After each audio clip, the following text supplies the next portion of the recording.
నమస్తే అండి, నేను doctor Swapna, IVF specialist in Nova IVF Vijayawada. ఇక్కడ చేసే ముందు 13 years యూకేలో ఆప్షన్ గైనీ అండ్ ఫర్టిలిటీ చేసి ఇండియాకి మూవ్ అయ్యాను. గత 9 ఏళ్ళ నుంచి విజయవాడలో వర్క్ చేస్తున్నాను ఐవీఎఫ్ స్పెషలిస్ట్గా. ఇవాళ నేను పాలిసిస్టిక్ ఓవరీ సిండ్రోమ్కి ఇన్ఫర్టిలిటీకి ఏంటి సంబంధం అనేది చెప్తాను.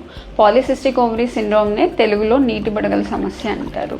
ఇది చాలా కామన్ ప్రాబ్లం, ఎస్పెషలీ ఏషియన్ విమెన్లో చాలా వరకు చూస్తున్నాం. ఇప్పుడు ఇది ఉంటే పిల్లలు కలగరు అనేమీ లేదు, కానీ కొన్ని జాగ్రత్తలు తీసుకోవాల్సి ఉంటుంది.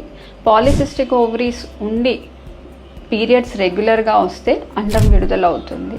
అండం విడుదల అయిన వాళ్ళకి ప్రెగ్నెన్సీ ఛాన్సెస్ బాగానే ఉంటాయి. అలా కాకుండా కొంతమందికి పీరియడ్స్ ఇర్రెగ్యులర్గా ఉంటాయి.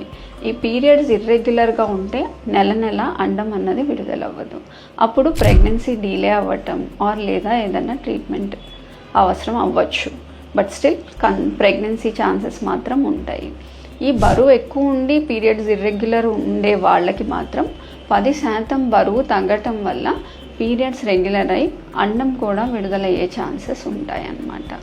కొంతమంది బరువు తక్కువ ఉన్న వాళ్ళు కూడా ఈ సమస్య ఉండొచ్చు. వాళ్ళకి కొంచెం హార్మోనల్ ఇంబ్యాలెన్స్ అన్నది ఇంప్రూవ్ చేయగలిగితే వాళ్ళకు కూడా పీరియడ్స్ రెగ్యులర్ అయి ప్రెగ్నెన్సీ న్యాచురల్గా వచ్చే ఛాన్సెస్ ఉంటాయి. సో ఇదొకటే కాకుండా కొన్నిసార్లు రెసిస్టెంట్ పాలిసిస్టిక్ ఓవరీస్ అంటాం అన్నమాట. అదేంటి అంటే ఈ నార్మల్ మెజర్స్తో లైఫ్ స్టైల్ చేంజెస్తో ఏదన్నా మనకి పీరియడ్స్ సెట్ అవ్వకపోతే అండం విడుదల అవ్వటానికి ట్యాబ్లెట్స్ పెడతాము. వాటికి అండం విడుదల అవుద్ది కొంతమందికి. అవి పెట్టినా అవ్వని వాళ్ళకి రెసిస్టెంట్ పాలిసిస్టిక్ ఓవరీస్ అంటాము. అలాంటి వాళ్ళకు కూడా మనకి చాలా ఆప్షన్స్ ఉన్నాయి. ఇంజెక్షన్స్ ద్వారా ట్రై చేయొచ్చు, డోసెస్ పెంచుకోవచ్చు, లేదా సర్జరీ ద్వారా కూడా వాళ్ళకి ఈ రెసిస్టెన్స్ అన్నది తగ్గించుకోవచ్చు.